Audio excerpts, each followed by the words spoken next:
So what a pleasure and a privilege for me, especially, as well as for the rest of you. So Dr. Roxanne Manning, or Roxy as she insists upon being called, is a woman of fierce compassion. And she is, she's a very deep, deep thinker, and she has the biggest heart that you can imagine. She can show empathy for each one of us, and each of those that we might consider to be thems.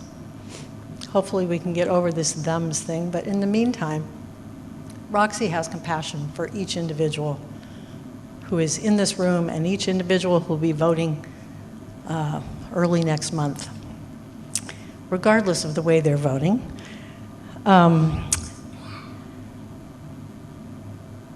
So Roxy is the best of my mentors over my lifetime. And I'm so pleased to have her here today and tomorrow. And I'm so happy to share our Yachats with her. She walked into her fireside room and was just amazed at the natural beauty. And then she came into my house and was amazed at a different kind of natural beauty from there. So I think she sees the gem that we all think of as Yachats being. So Roxy has a vision for something called beloved community.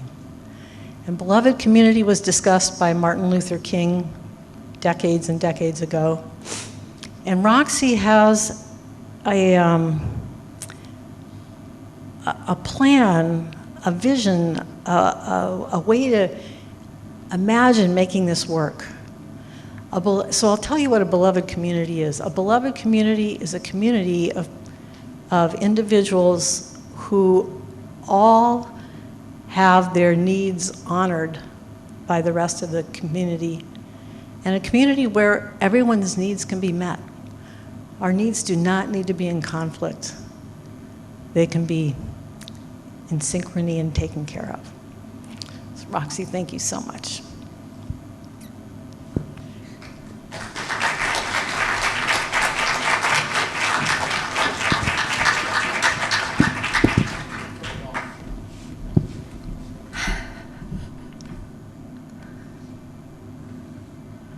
So, hello everybody. Oh yay, y'all are awake. As you've heard, I'm Roxy, and I do a lot of workshops around the world, and I'm always nervous every time I stand up on a stage. So I just like to say that and be real. Always feel a bit nervous. And I'm really delighted to be here. Sally has been studying with me, working with me for quite a long time now, and her passion for social justice makes me, and also just kind of hearing of the work that y'all are doing, the Haitians for social justice, View the Future, really committed to trying to make our world a little bit better, makes me really happy to be here, to support people who share and believe in what's possible, what I believe is possible. And tonight I'm going to be talking about something that I think is crucial, especially given the times that we're in right now. How do we strengthen our democracy, especially with all of the challenges that we're all facing? And with the election in less than 20 days, it feels like it's both an urgent message that we can share and something that can continue past the election. The idea that we will use nonviolent dialogue to build bridges to strengthen democracy is something that doesn't need to end when the election ends. And I keep always forgetting to advance my slides. If you haven't downloaded the slides, you can either scan this code to download the slides. We'll also try to email everyone the slide, especially if you've put your name on the mailing list. So if you haven't scanned it, there'll be a chance later on. My goal also is that we should be able to be out of here within an hour, and I will have time for question and answers before I let you all go free, okay? So, I believe that for many of us, given all that we're facing right now, many of us feel overwhelmed. Many of us are wondering whether or not the democratic systems that we have can actually solve and surpass the growing divisions that we've already heard are being seeded deliberately amongst us. And even though many of us are fearful, paralyzed, I actually feel hopeful. And here's why. I think that we all still have the power to impact what's going to happen in the future. We all have the power to change the course of history, and this is an inflection point. This is a moment when we need to change what's happening in our country. And the way that we can do that, the tools that we can use to do that, include dialogue, a commitment to peace, a commitment to participating in all of the democratic processes that are available to us right now, and the vision that Sally's already alluded to, the vision of beloved community. And I'm going to talk a little bit about each of those today. Before we start, though, I want to talk a little bit about where we are right now. So there was a Pew Research poll in July that said that 72% of Americans think that democracy in the United States is no longer a good example. 72% of Americans feel we're not doing a good job, right? And even worse than that to me, 8% of Americans think it has never been a good example.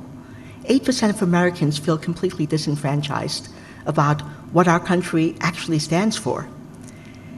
And we have millions of people right now who are ready to vote for a movement, and I'm going to be explicit during this talk, right? My goal is not to be partisan, and you'll see that even as I name things that I think are hard, it's not meant to divide us. But right now, I believe that there are millions of Americans who are ready to vote for a movement, the MAGA movement, that is explicitly anti-democratic in this moment in time, right? Other people are choosing to stay away from the election. Some of them are choosing to stay away. I have some really great friends, diehard liberals, who are saying, I'm choosing not to vote because I don't believe in the people who our options are. I don't believe in what we stand for. They're part of that 8% that think, I don't want to participate in a system that's flawed. There are other folks who are saying, I don't want to vote, I don't want to participate because I don't know that democracy is meaningful for my life right now. I don't think it has an impact in my life, or I don't think it's going to do anything anyway. So a lot of us have reached a point where we feel disheartened and disillusioned. The distress that we have, this growing political problem, is actually a problem of disconnection. It's a crisis of connection. Because when we stop trusting one another, when we stop believing in the value of hearing each other, our democracy weakens. And I think that's part of why we are where we are right now. Even as we disagree, though, I believe that research shows that we still actually long for connection. So even if, as we're in this moment of a crisis of connection, where people are being told, don't trust each other, don't believe this person who believes something different than you, we know that people actually want something different. A More in Common report found that, I want to make sure I get the statistic exactly right. A More in Common report found that 77% of Americans, 77% actually want opportunities to connect with people who hold a different viewpoint than themselves. So not just saying, I want to connect with people, but I want to connect with people who don't believe what I believe. And that gives me a lot of hope to imagine that we actually want to make these bridges. And we also found that 73% of people believe that if we had stronger social bonds across social groups, that would actually help to build divides. So the things that you're doing now, bringing people together, creating opportunities for discourse, actually match what people are longing for, and clearly what people who are feeling disillusioned about our democracy are longing for. So reconnecting, though, requires a lot more than just good intentions. In order to reconnect, it's not just about saying, I want to talk to my neighbors who believe something different than me. We actually have to take actions.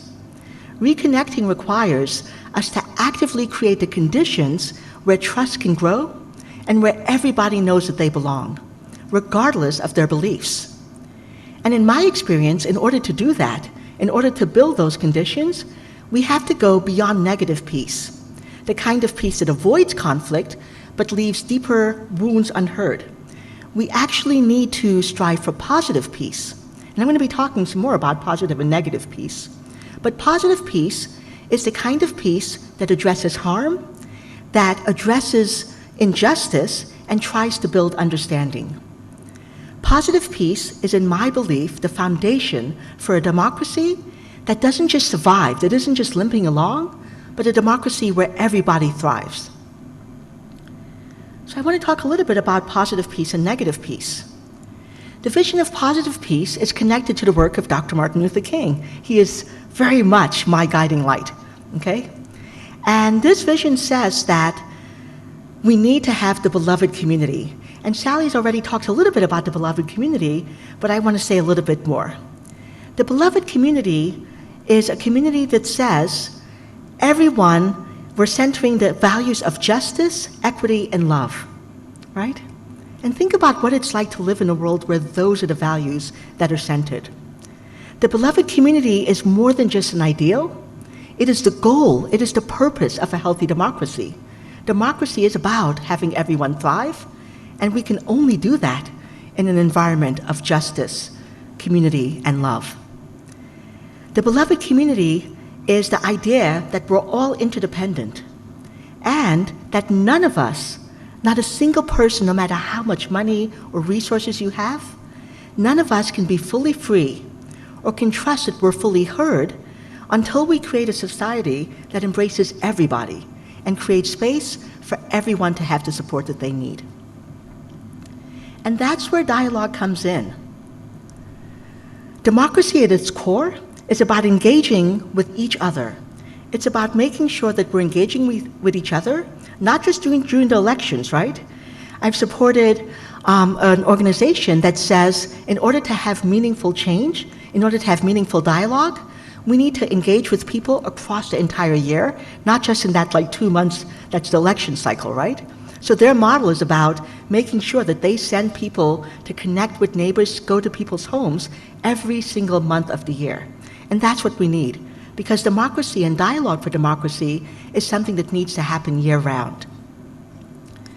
It also says that true democracy requires us to be active. It requires our ongoing participation.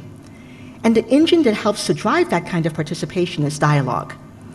Listening, sharing, understanding, and really committing to those practices, especially when it's hard. So let's talk about the role of peace in democracy. Now, I believe that positive peace and negative peace are essential concepts to talk about and understand when we talk about how they can contribute to democracy. And I think we don't talk about this concept nearly enough, so that people are left with this idea of peace, but not the understanding of peace that can actually create change. When people think about peace, they often think about the absence of conflict, right? Peace is when everything is calm, when nobody seems to be arguing. But that absence of conflict is dangerous. That absence of conflict is what we actually call negative peace. And it's a kind of peace that masks the underlying tensions and that are really allowing some costly things to happen that impact certain people. The whole idea of negative peace, Dr. King alluded to it when he talked about what was happening in Alabama back in the 60s, right? Some of y'all will remember when they were trying to integrate the University of Alabama, and there was a black student who went into the school. And when she went into the school, a lot of people rioted. And the newspapers would talk about this. There is violence in our community right now. This is horrible. And this violence is happening because people are doing these things that are stirring people up. And when the governor decided to kick that student out of school, everyone stopped rioting. And the newspapers said, we have peace in our community again, right? But what was that peace? That peace was at cost. It was quiet, everything was calm, as long as people knew what their place was, right? As long as people didn't have access to education. And that's what negative peace is. It's the seeming quietness, the calm, when some people's needs are met at the expense of other people's needs. And when those people who are impacted don't speak up about it. So positive peace, on the other hand, is much deeper. Positive peace isn't about avoiding conflict. It's about resolving it in a way that makes sure that we are committed to working for everybody's freedom and that we're ensuring that everybody's voices are heard and that all of the identities that we have are respected. Positive peace requires that we engage in the conversations that are hard, the conversations that are addressing the causes of injustice and inequities, right? We're not just letting it stand, we're actually looking to engage with each other about it. Positive peace is what we're going to need in this country if we want to build a kind of democracy where everybody knows that they belong and where every voice is heard. So a key aspect of positive peace is that I'm going to include my needs and I'm going to include the needs of other people. It's about creating a society where everybody feels respected and valued, not just tolerated, right? I do a lot of work on equity and belonging, and a lot of it is about how do we get people in the room and we just tolerate them. They don't actually feel that they belong. So how do we actually make it so that everyone knows that you're valued, not just we're happy you're here, but just go away, don't be too different, right? And so it's about our commitment that says we can't afford to ignore or minimize the experiences of other people, that we want to hear everybody's experience, even when we feel uncomfortable. I say that building a truly inclusive community requires not just our courage, but also our humility. And our humility says that we are willing to recognize that we have our own needs and that our own needs getting met are part of getting everyone else's needs met. So it means I need to be humble and ask, I'm doing okay, how are you? What are you needing in this moment? So I want to talk and share with you a story that illustrates the challenge of positive and negative peace. I work as a psychologist. I've got a day job in addition to everything else I do. And I work as a psychologist working with people who are generally unhoused. And my organization is a lovely organization. Their mission is one that I believe in 100%. And part of our mission is that they're trying to build an inclusive organization where everybody knows that you are valued as a team member in this organization. So there's a lot of energy, a lot of effort and resources that are put into making sure that we recognize and value each person. Well, one year, one of the supervisors said, we're going to have a holiday celebration, and we're going to celebrate everybody's holidays. And as part of this, we're going to have a secret Santa exchange. I imagine you already get the problem with a secret Santa exchange in an inclusive holiday celebration. And after this was announced, several people came to me, and they said, we're really uncomfortable about this. These were people who did not identify as Christian and who were really stuck with, how do I belong? How do I participate in a festivity that doesn't actually honor and acknowledge my traditions? And those folks were stuck. They could either choose to participate and feel out of integrity with their own values, or they could choose to sit out and then worry that they're going to be judged as too sensitive, not being a team player, not being part of the community. So it was a catch-22 for them. So I went to my supervisor and I said, I'm really concerned about this. It doesn't actually hold the values of inclusion that our organization is standing for. And maybe one really small thing we can do is maybe instead of calling it a secret Santa exchange, just call it a secret pal exchange. Now, I'm really clear that that doesn't actually solve the problem, right? Calling it a secret pal exchange doesn't actually address the kind of dominance of the Christian calendar when we're timing some of these holidays and things like that. But it was a step towards making folks know that their needs were at least heard and that their experiences mattered. And my supervisor said no. She didn't want to get into a conflict with the other supervisor. She wanted to keep the peace. And so, in order to keep the peace, negative peace, we went along with the secret Santa exchange. And so people who didn't have a sense that they were valued, that there was a place for them in that community, were stuck. They either had to go along with this, or they had to opt out and feel in a very explicit way that they were not part of the organization's celebrations. And for me, that's an example of negative peace. It was a desire to avoid any immediate discomfort, even though the deeper issue was unaddressed, and even though some people were clearly being impacted. And this is an example of where negative peace becomes really costly. Negative peace left those employees feeling that they had to choose between their personal beliefs and their sense of belonging. And democracy cannot thrive when people feel that they have to compromise their integrity in order to belong, right? And democracy is about our belonging. Democracy doesn't work unless we have the willingness to speak up, to adjust course, and all of that willingness to take in feedback and to pivot is essential for us to build a democracy that honors all voices. Imagine what it would have been like if my organization had chosen a different approach, if they had decided to embrace positive peace.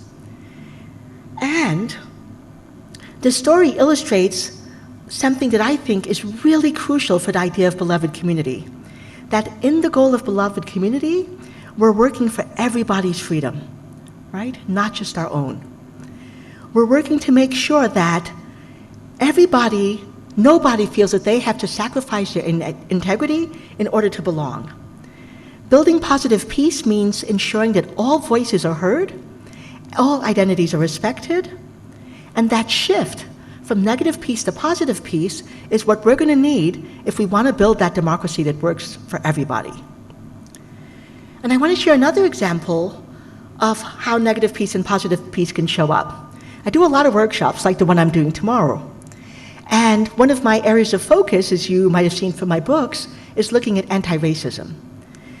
I was in France last year leading an anti-racism workshop, and some of y'all might know that France's response to the Holocaust was to say it is not okay to talk about race, right? Their stance is that since race was used as a justification for the Holocaust, the way that they could make sure that it never happened again was that it's illegal to talk about race, it's illegal to collect data about race, and think about what that means, right?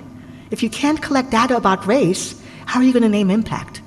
How are you going to be able to say, these kids are not getting the same education?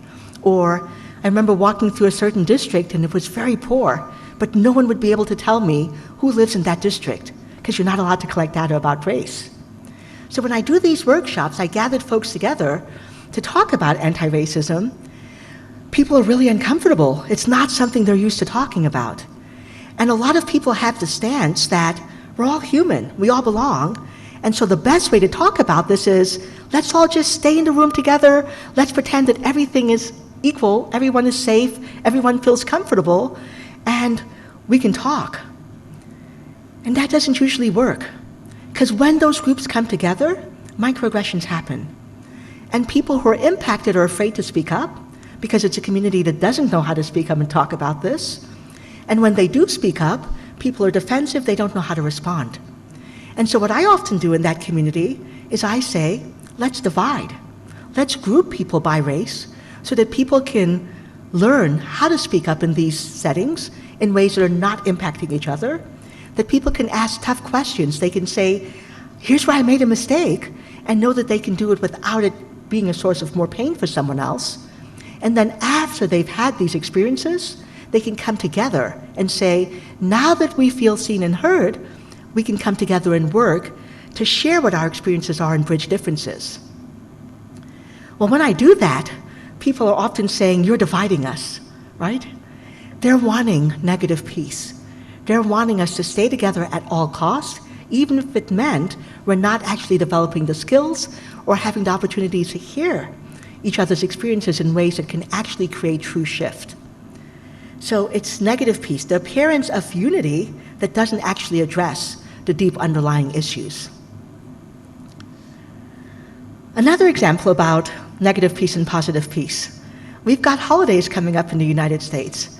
How many of y'all dread Thanksgiving dinners when all the family members come together and you've got people with very strong differing political opinions at the table? Kind of raise your hand. Do you really dreading that coming? Y'all are not, so y'all must have some really cohesive families, most of y'all. I want to come to your family dinners. That is lovely. But that is one of the topics that a lot of people tell me about, right?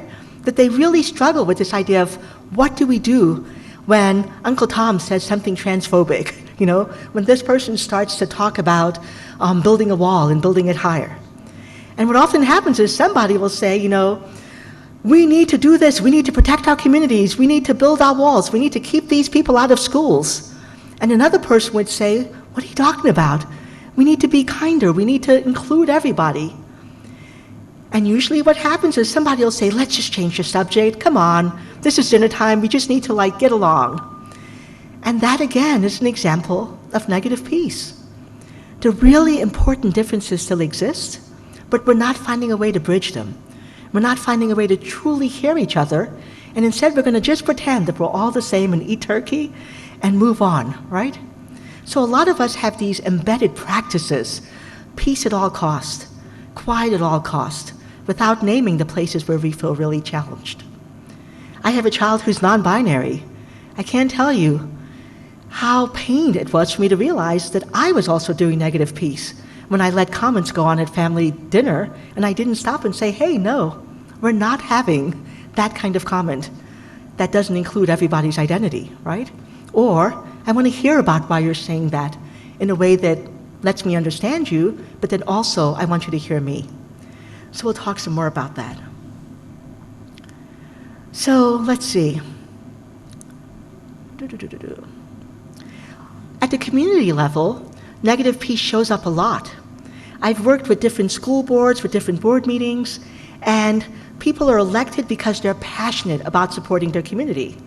So imagine a school board right now. I interviewed somebody recently in Washington State whose school board was dealing with a pretty countrywide issue, book banning, right? And the book banning issue was around some people saying we really need to protect kids, and some people saying, no, absolutely not. We need to make sure that every child knows that they are seen and represented in the school. And when these issues come up at some of these board meetings, the board chair will try to change the subject rather than letting every voice be heard. Imagine what it would have been like if the board chair said, let's get everybody together. Let's have people go into smaller groups and really identify what their values are, what's important to them, what they're trying to accomplish with the strategies that they're putting forth. And once we understand those values, let's find a strategy that's going to hold everyone's values together. And let's stay in dialogue as a board until we come up with a solution that works for everyone. We often don't do that. Maybe we hear from one or two people, the conversation stops, and whatever legislation exists either continues, with some people continuing to feel disenfranchised, or the legislation is changed and some other groups feel disenfranchised. We don't take the time to actually be in dialogue enough to find solutions that work for everyone. And at the national level, we've all been seeing examples of negative peace at the national level, right? The immigration debate is one that's blowing up a lot. Sometimes some people are saying immigrants are taking jobs, right? And other people are saying we have to have more immigration, we need to be compassionate. There are people fleeing wars all around the world. How could we close our doors to them? And the conversation gets stuck in these opposing viewpoints. Neither side is really willing to engage with each other. We just talk at each other. And again, negative peace. We move by, we talk to each other, we make our talking points, we hear different pundits on TV, and again, only one viewpoint gets addressed. And we can do something different, and I see groups that are beginning to do things that are different. Imagine that our leaders said, we actually want to hear from each side. Let's create community forums where people can actually take the time to fully hear each other, not to debate with each other, but to learn how to listen, to hear, and surface what's important to each group. Imagine what it would be like if around this issue of immigration, we created grieving circles where people could say, here's what I'm scared about. Here's how my community's been impacted. And I want to be held with some of the grief that's true, that's real. Because it's a hard cost for communities, right? I value immigration. I'm an immigrant myself. And I'm also aware that a lot of communities don't have the resources to handle the influx that's happening. What if we created space for that to actually be named without people being demonized when they name that? So positive peace means that when we can find a way to connect on these values that are underneath some of these debates, when we talk about immigration, values around security, dignity, economic stability, kindness and care, we can actually work to find solutions that would work for everybody. It goes beyond just fostering, just tolerating sound bites and us against them, but really fostering the dialogue that supports connection about our lived human experiences. So as I name all of these different examples, I want you to think about how you can bring positive peace into your life. It might be with your family, maybe your workplace, your community, maybe some of you, I did a talk yesterday and some folks were actually on city council and working in government, right? Maybe you're working for an organization that's doing social change in your community. We've got 2 great organizations here. So think about what can you do to support dialogue in your community. And it's also a recognition that positive peace is not passive. We can't have positive peace by just saying, this is something I value. It requires our active commitment to show up, to engage with each other, and to be willing to speak our difficult truths, hard to hear truths, even when the other person might not hear it. So I want you to reflect on that for a moment. I'm going to have you turn and talk to each other.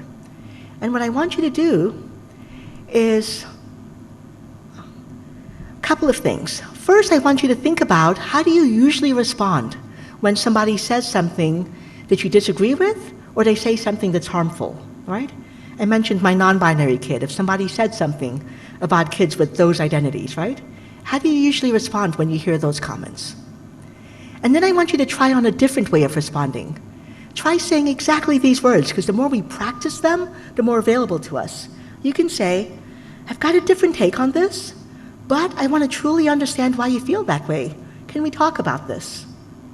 And then after you've had a chance to each share, I want you to also share with each other what are some of the other ideas you have that can create space for dialogue.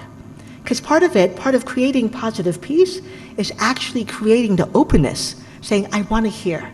I want to hear when you disagree with me, and I want you to hear me too. So take a moment to turn to someone next to you and answer these questions. I'm going to give you 3 minutes.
Okay, and I'd like you to come back now.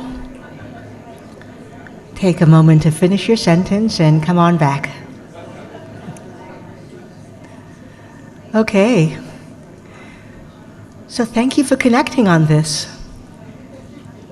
These kinds of questions are what can help us build the trust that's necessary for democracy to thrive. By committing to positive peace, by engaging in the hard work of dialogue, we are taking active steps that can help to strengthen our democracy. And positive peace, as I've mentioned repeatedly now, is at the heart of a thriving democracy. It's not about everybody agreeing, it's about everyone having a voice, especially when we disagree. And positive peace is about holding a vision of the common good. It's about making sure that we're paying attention to what's helped our whole family thrive, not just any one member or any faction. Negative peace feels comfortable, easy in the short term, but it keeps the status quo intact, and it allows harm to go unaddressed, and it silences the voices that we most need to hear. And as we look at the state of our democracy today, it's pretty clear to me that we've been operating under negative peace for way too long. We've avoided hard conversations about things like racism, inequality, justice, all of the ways that people have been suffering, because it makes so many of us feel uncomfortable. But discomfort is necessary in order to grow. I've got a son who's 6'3", and I remember when he was a teenager, he was having growing pains, right? Those bones needed. It was like, ooh, and he would always talk about my thighs are hurting, my legs are hurting, and he is very thrilled that he's 6'3" because he's a volleyball player. So that discomfort was necessary for him to get to what he needed, to get to something that he valued. And the discomfort, engaging in these hard conversations, are what we need to do in order to build the kind of democracy that we want. We can't build a better democracy by staying silent. So I'd like you to have one more moment of engagement. I want you to turn to the person next to you again, and now I want you to share. When was the last time that you had a truly meaningful conversation with somebody who had a different viewpoint than yours? A lot of us have conversations about things we deeply care about with people who believe what we believe, right? So when was the last time you had a conversation with somebody who didn't believe what you believed? And what was that experience like for you? So share that with each other.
You're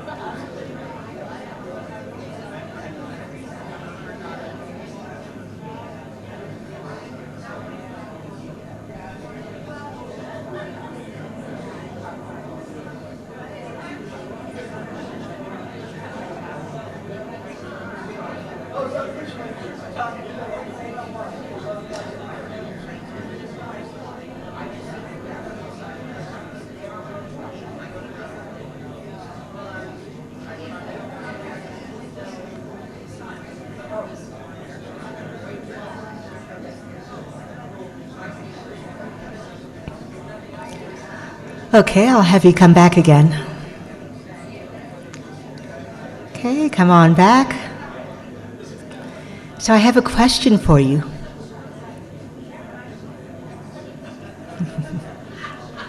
It sounds like this is a really interesting question.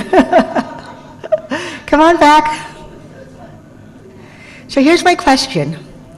As you reflected on this conversation, how many of you thought you were listening to respond versus listening to understand? So be real. How many of you were listening to respond? Yeah, a couple people, yeah. And how many of you were listening to understand the other person? Right? A lot of conversations these days across differences are about us, again, talking at each other. I'm listening to the person, and I'm just waiting until they're done so I could tell them, I've got to respond to that. I've got my own viewpoint about this. But that kind of work, that distinction between listening to respond and listening to understand is key. I talk a lot about authentic dialogue in my work. And what I mean by authentic dialogue is that we want to listen, and our stance in listening is that we're truly open to being moved. We want to possibly even be changed by what we hear by the other person. And that is a hard stance, and I'll talk some more about some specific reasons why that's hard. How many times are we truly listening with the willingness to be moved by the other person's experience, right? And if you're not, they can tell. And that's when we start talking at each other instead of hearing each other. So there's a tool that I share in my work called empathy mapping, and that can help us get into the mindset of somebody who has experiences or values that are really different than ours. The tool allows us to listen, and not just to the words that they're speaking, but to their underlying feelings and needs. So when you're speaking with somebody, instead of just paying attention to the things that they're saying, especially when you disagree, focus on identifying what's important to them. What might they be feeling or needing in this moment, based on the actions and the words that I'm hearing them say. So you're going below whatever it is that they're saying. I want to build a wall. I want to ban books from the school that contain a certain content. And you're thinking, why would they want to do that? What's important to them? Are they feeling scared? Are they angry? What's going on for them? This shifts the focus from trying to win the conversation to trying to understand. And this is something that you can try right away in all of your conversations. The next time that you're speaking with somebody who holds a different viewpoint than you, instead of immediately jumping to share your experience, just ask yourself, what are they feeling? What are the deep values or human motivations that are driving whatever strategy it is that they're advocating for? And this shift in perspective and openness to truly understanding their experience can be the bridge between us and allow some deeper connection. And I want to be clear that this doesn't mean I agree with you, right? It's just saying that I'm trying to understand. And just knowing that somebody cares about our experience can be enough to help build that bridge. I'm not sure that I'm ready to go to that slide yet. Well, I'll just leave it up. My mouse has disappeared, and I'm not sure where it went. Goodness gracious. Okay, everybody take a breath with me while I figure out why my mouse has disappeared. No, wow, it's so weird. Ah, that's why it's disappeared. Thank you so much. That explains it. Okay, so as we're working to build these kinds of bridges, these kinds of connections with other people, there's a principle from the beloved community that I think is really important. And this principle is one that if you want to do this work, if you want to actually have people trust your intentions, you need to work from this idea that this is not just a tactic, that you're using to get your way, that you actually care about another person. I believe that it is important that we seek out and value the humanity in another person as a deeply held embodiment of how I want to be in the world. And if I'm being real, there are times when I'm like, oh, I am so frustrated by what this person is saying, I'm going to listen to them so that they can go away, right? We've all done this. But when we do that, it doesn't actually create connections. And the challenge for me in those moments is to truly say that I want to hear this person because I care about them as a human being, not just as a strategy to get them to go away, to leave me alone. And that takes a different kind of moral stance. And that's because true dialogue is not about getting you to agree with us, not about winning and getting what I want. It's about affirming the humanity of each person, even when we disagree with them. It's about seeking to understand each other as whole people, not just people with these positions, but people who have unique experiences and perspectives. But it's important to recognize that empathy alone, and this sometimes sounds weird coming from somebody who practices nonviolent communication, empathy alone is not enough. We have to be able to name harm when we see it, right? When we're talking about these very specific issues in our community, we need to find a way to name harm.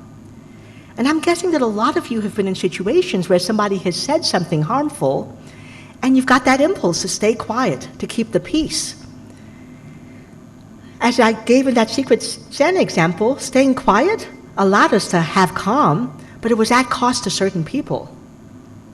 When we name the harm, when we can come up with a simple strategy, let's just call it even just the secret pal strategy to foster inclusion, we create the possibilities for deeper connection and deeper understanding. So why are these things necessary for democracy? How can they actually help strengthen our democracy? Because democracy doesn't just collapse when governments collapse, right? A lot of us right now, and I'm one of them, are terrified about some of the changes that people are talking about from our governmental structures. But that is not the only way that democracy fails. Democracy fails when we stop being able to see each other's humanity. It fails when we stop engaging in dialogue. Democracy says that we have to show up for each other, not just when it's easy, but especially when it's hard. It requires us to choose dialogue, and then when we choose to engage in those messy conversations, that's when we can strengthen the fabric of our democracy. Today, though, one of the greatest challenges to dialogue, one of the greatest drivers of conflict is misinformation. We live in both the best of times and the worst of times. I'm one of those people who think AI has a lot of things to offer in our world. As a psychologist, I work with people who have cognitive impairment, people who are aging, people who find that AI actually supports them being in the community in ways that are supportive. But it's also been the driver of a lot of misinformation. It's part of what makes it hard for us to trust what we're understanding, the information that we're being given.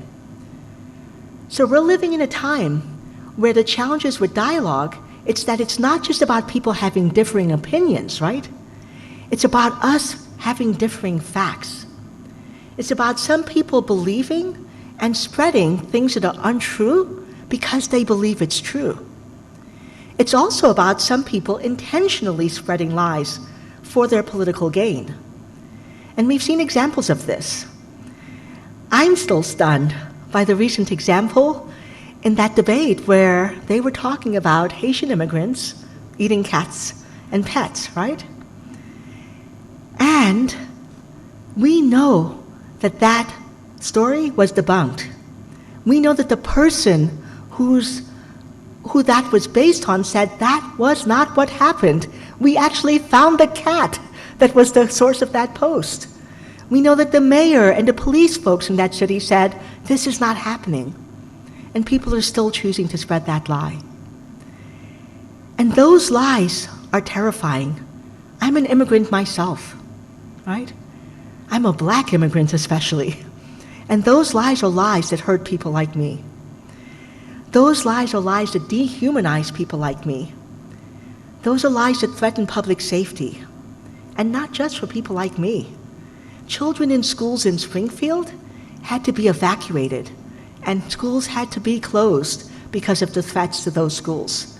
So it's not just people like me who are being harmed, it's innocent children. Could you imagine in these times of school violence, being a child in a school being told it had to be evacuated? And how scary, how insecure that child is going to feel, right? So these lies are costly. These lies are having impacts on all of us. So when we encounter these kinds of falsehoods, where people are truly believing that, and I really want to name that. Some people believe this is true. They are not the folks who are saying, I am deliberately spreading the lie. That's a whole other story, right? But the people that we might love who believe these truths, these falsehoods, we can feel stuck when we're faced with them, right? When they're advocating for things that we're like, what are you talking about? How could you believe that's true? Do we engage with them? And by engaging with them, we risk legitimizing them, giving some sort of validity to their concerns? Or do we ignore them, and by ignoring them, leave them to feel that they're being dismissed and lose the possibility for connection? Many of us feel really stuck on how to respond. But I think it's possible for us to set boundaries and at the same time reach for connection. We can say to those folks, you know what? I have a dilemma right now because I don't actually believe the things that you're saying right now. I don't believe that's true. And I think that if we got into an argument about the truth, we're not going to get anywhere. So instead, I'd love to truly understand. I'm genuinely curious in understanding why this is important to you. What are you concerned about? What are you scared about? When I think about that Haitian immigrant story and they're eating cats and dogs, right? I might ask the person, are you worried that our leaders might not have the resources or might not have a plan to make sure that everyone in our community has access to the resources that we need to thrive? Like, is that part of why that story feels so resonant and scary for you? And after we hear them, we also don't stop there. We can ask them, could you take a moment and hear what's important to me?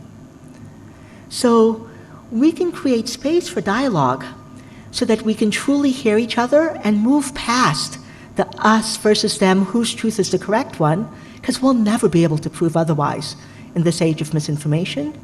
And we could still connect to, why does this matter to you? What's important? What are you advocating for? And I want to be really clear that it's not that I'm not advocating for fact-checking. In this time of AI and all of these false facts, we need those fact-checkers. We need all of the great organizations that are putting out, here's the truth meter, here's what we know is true. We absolutely need them. But we also know that just having the truth out there has not been enough. And this approach, moving past the engagement about whose fact is correct and connecting to our hearts, is part of what can actually help us pivot and connect to what really matters. We can hold our boundaries and invite deeper dialogue. And when we do that, we can actually strengthen our communities because we can help us focus on solutions rather than just getting stuck in polarizing narratives. So, how do we do some of this? Well, we need to create intentional spaces for dialogue. I am thrilled at the workshop that's happening tomorrow, which will be a place where we can talk about what are some of the actual concrete steps that we need to do to have effective change in our communities. And there are a lot of really amazing organizations that have been working to create these spaces. And some of the organizations I love calling out are Living Room Conversations, Braver Angels, and the one that has the best name ever, Make America Dinner Again, right? So these are organizations that are actually doing the work of getting us together in small groups over the dinner table or in big groups so that we can learn how to hear each other and listen to each other and move past the contentious dialogues. And one of the ways that we can do that using nonviolent communication is to create empathy circles. You can do this in your communities, in your families. Give everybody a space to just truly speak what's in their heart. And not in a place where they're going to be defended, where they're going to be challenged, where they're going to be questioned. Instead, just say, I want to hear what's on your mind right now, and I'm going to commit to reflecting back what I think is important to you.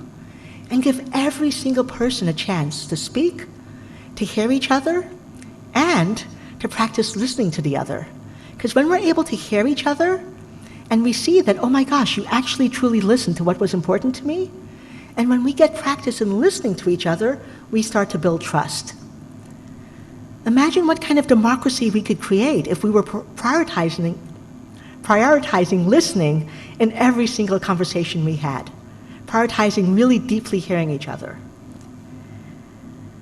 And as we do this work, a lot of us can feel the weight of this challenge. We can feel hopeless. We can show up in ways where we're like, I just had this talk about listening, and I just went off on my neighbor who said that thing that I can't stand, right? And so in order to be able to do this work, we also need to be able to practice self-compassion.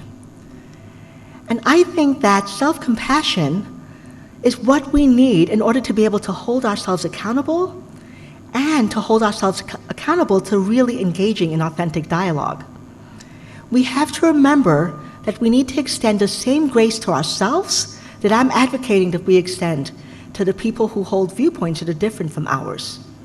When we do that, we're able to build our own resiliency that allows us to continue to show up even when we make mistakes, even when we fall short of our own values.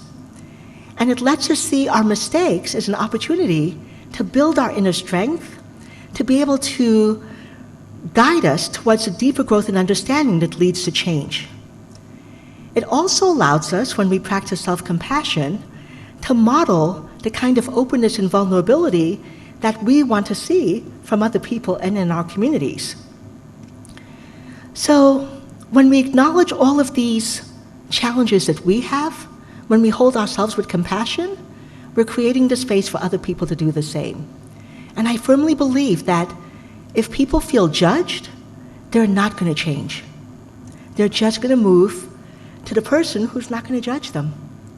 And so if we want people to feel that there's a place for them, that this community includes them, we need to show that we're not judging ourselves and we're not judging them.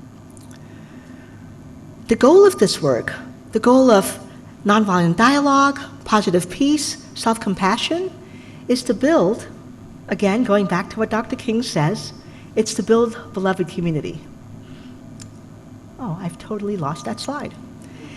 And beloved community, again, is the place where we can have justice, we can have equity, and we're centering love. It's the community where everybody knows that they matter, and where everyone has the opportunity to thrive, and where we hold each other accountable, but we do so with compassion. The beloved community is not just an ideal, it's the foundation for that thriving community. And building beloved community is not just about our good intentions. And as I was writing this speech, I decided I was going to be way more, passionate, way more opinionated than I usually am. And I'm doing that because I believe that action is necessary right now. We need action that's visible, action that's intentional, action that's grounded in our everyday life. And that kind of action means that we need to speak up when we witness harm. We can't stay silent any longer. It means that we need to check our own biases and assumptions and make sure that we're seeking to understand other people. And in addition to that, we have to hold ourselves accountable, not trying to shame or punish other people, but to take actions that foster growth and foster connection. So what does that mean in the times that we are right now? We're living in a time when not everybody, clearly, is holding the same commitment to beloved community.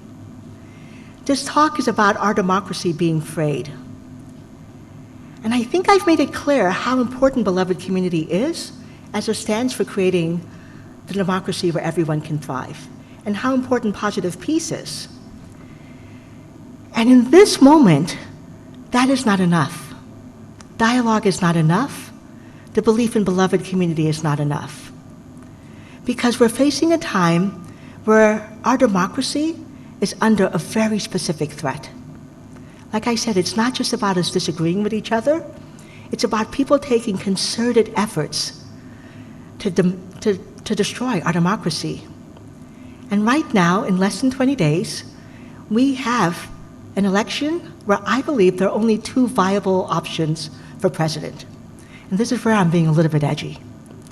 In the past, I voted for people who were outside of the Republican-Democratic binary, because I was one of those people who said, we have got to show that we want a different option, right?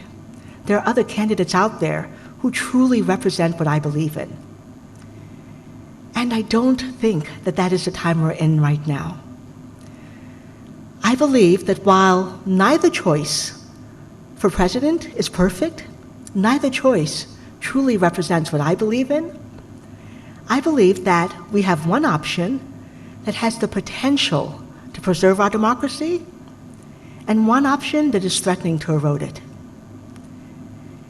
And right now, part of taking action is deciding how do we balance our ideals with the reality of where we are right now.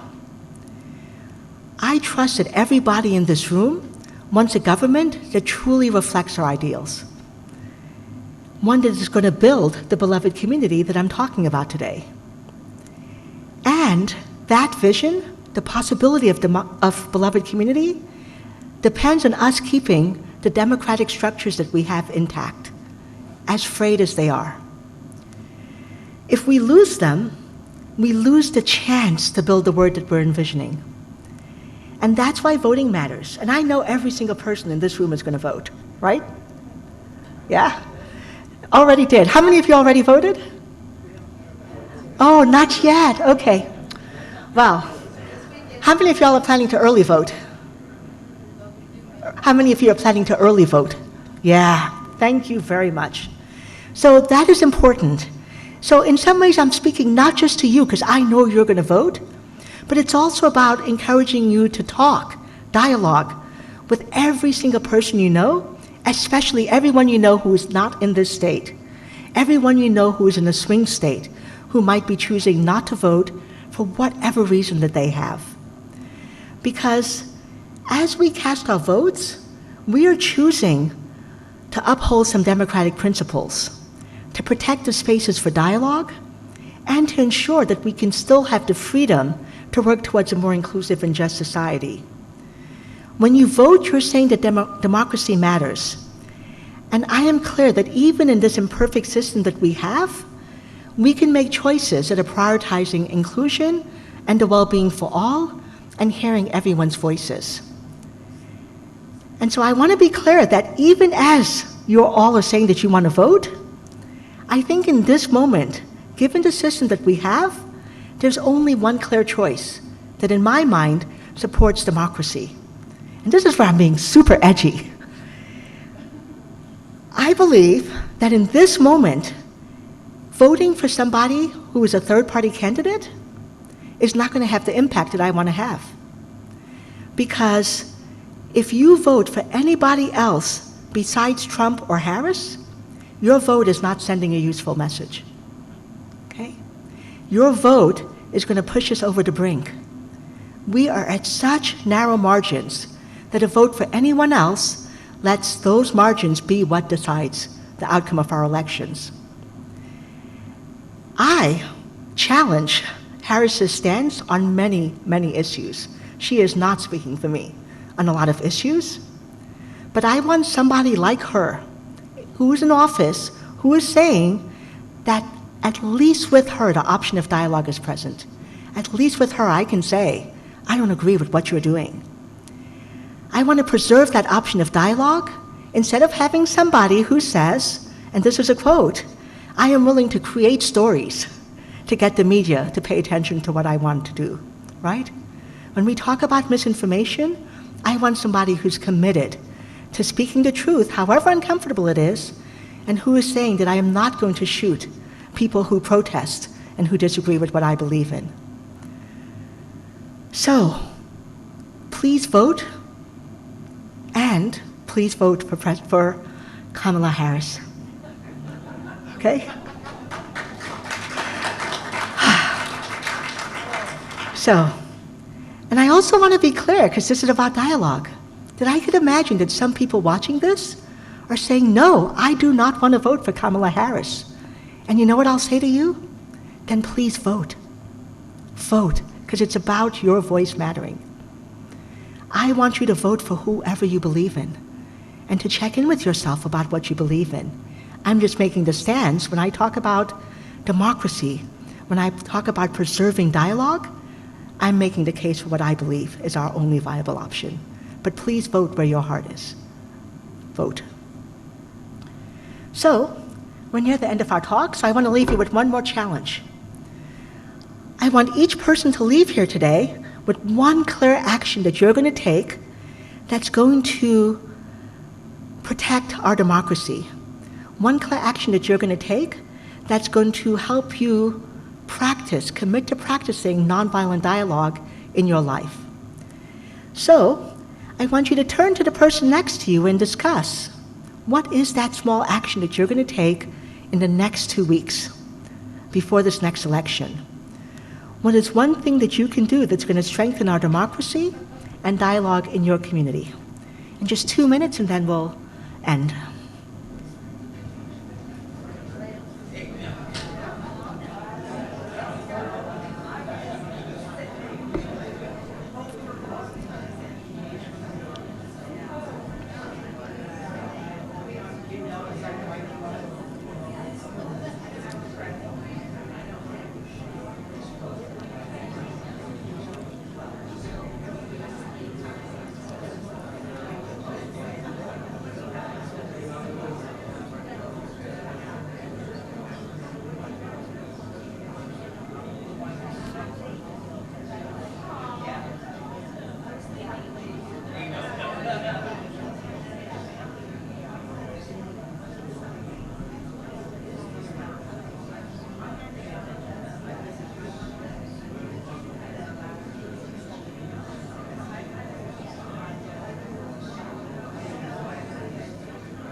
Okay.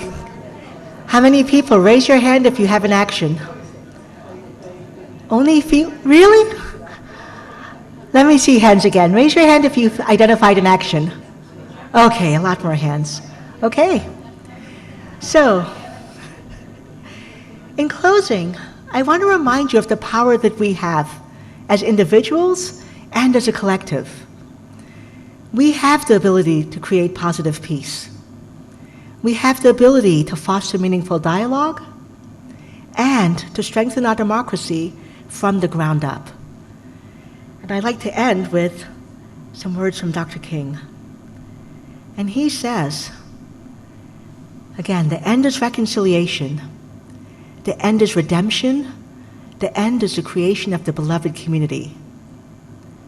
We cannot reach that end without each other. Our democracy depends on it, and so do we. Thank you.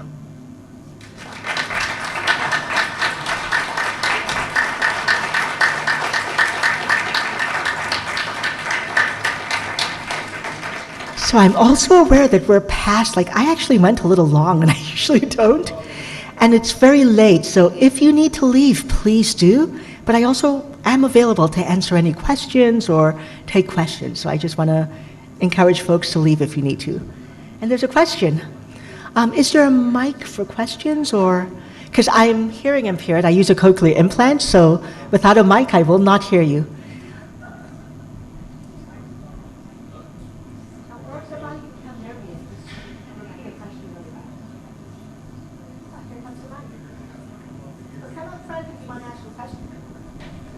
Come up front if you want to ask a question so we can use the mic. So if you have a question, come sit in the front row to make it efficient. Check 1, 2. Thank you. I'll make these, is it on? Yeah. Okay. I'll make these comments very brief because there's a lot of things we want to talk about. But I suspect you'll be still scratching your head tomorrow about why none of us said we were going to have problems with Thanksgiving dinners. I bet that was an and I think, I'm not saying it's virtuous, but I think that you're going to, as you learn Yachats, you're going to be wondering about what this is all about. But let me just say, the leadership in this town over the last 5 years on racism has been so good, and I thank all of you who are involved in that, because I know the people in town who feel racially discriminated. I know they still do, and I know who they are. And I think that's because we've learned about it. The other areas of potential discrimination, we are so non-judgmental and liberal here, and I'm not saying it's good or bad. I know what I think it is, but I'm not going to say that. The point is that we're able to go with everybody else's views. But on race, we've learned to know there are people who are racially discriminated in town, and we've learned their stories, and I respect their stories.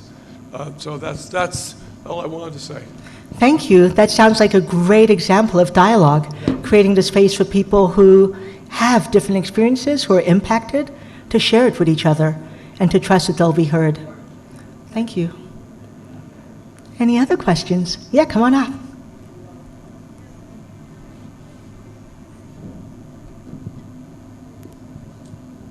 I was thinking about what you said about positive peace and negative peace. And when you asked us to think about someone we'd recently talked with who had a very different opinion, I was on a road trip, and there was a guy who had like one of those church marquee signs in his yard. It said, "Trump equals, power and strength and greatness. And Biden equals poverty and communism and misery." And so I knew where he was coming from. And as I talked with him, I found that I had no desire to talk about politics with him. He had his dog with him, and I asked about his dog, and he was driving this little go-kart, and I asked him about his go-kart. And so in that way, I wasn't talking to convince him, I wasn't talking even to listen to him, I was talking to try to connect with him. And so I guess I'm asking you to maybe comment a little bit about the difference between like avoidance, negative peace, versus communicating for the purpose of connection and kind of bypassing the political stuff. I love this question, thank you. For me, it's really important, and I actually talk a little bit about this in my book, that every conversation has a purpose, right? And so if my purpose is to say, how are we addressing harm in our community? Or if my purpose is to work to build a community that works for everyone, then I want to have those difficult conversations, right? I can't get there if I'm not actually talking about those pain points. But we also know that what helps people have those conversations is trust. If I know that you see me as a human person, as a valuable person, then I'm like, okay, I can actually have this difficult conversation with you. And so the kind of conversation you talk about, tell me about your kid, tell me about your cat. Oh my gosh, did you plant, how do you get that vegetable to grow so well, right? Those are the conversations that weave us together on this level of shared humanity. We like the same things. We have the same needs. We want our kids to thrive. We the light in, I was just in Sally's house and she has like amazing, beautiful jewelry that she creates. So it's really fun to be like, I love creative people, right? When we make those kinds of connections that seem unimportant, what we're actually doing is weaving the fabric that can hold those more difficult conversations. So it's being really mindful and intentional. What is this moment calling for? Is it about connection, or is it about something hard happening and I'm choosing connection as a way not to talk about that? And that question can help you discern, do I need to be having that conversation? Am I being avoidant negative piece, or am I just having a human connection that makes sense to have in this moment? So thank you.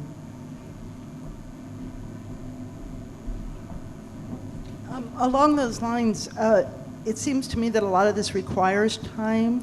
So, for instance, a road trip, you know, in passing versus interactive community. Or I've been doing a book club, a BLM book club since, you know, the George Floyd thing, and it's such an ongoing process of both learning and dialoguing, and you know, so it seems like time is a critical factor.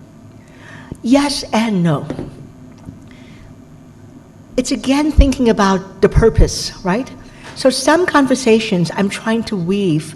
In a community like this, you're trying to build connections with each other that you can lean into over time and be resilient with whatever the community needs to face. And so some of those conversations, the more time I have, the stronger the bonds. And especially in those conversations, I've supported people who are doing anti-racist work, and I love it when we say, let's get together, let's talk about these challenging things, and let's also have time for just like food and ice cream and coffee and social things, because again, it's about how do I weave that web that's going to hold the more difficult things. That takes time.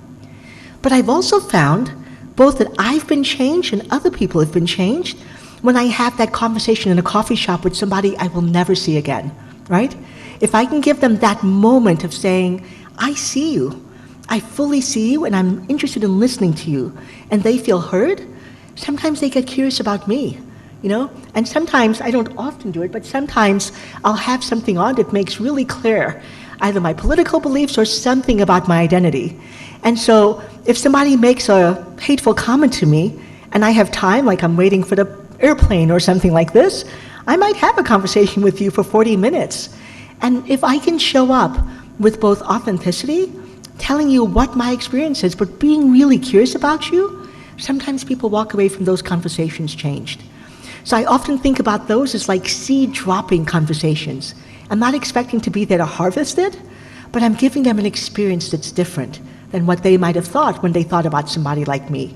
And that opens the door for possibilities. Thank you. Other questions? And somebody stop me when it's time for me to totally stop taking questions. So Roxy, I realized that we haven't put in a plug for your book. Ah. It is being sold back there, and even though the book is titled How to Have Anti-Racist Conversations, the principles apply for any sort of difficult conversation. Maybe you have something to add. And they're only $20. They retail for $23. Yeah. Any other questions or reflections?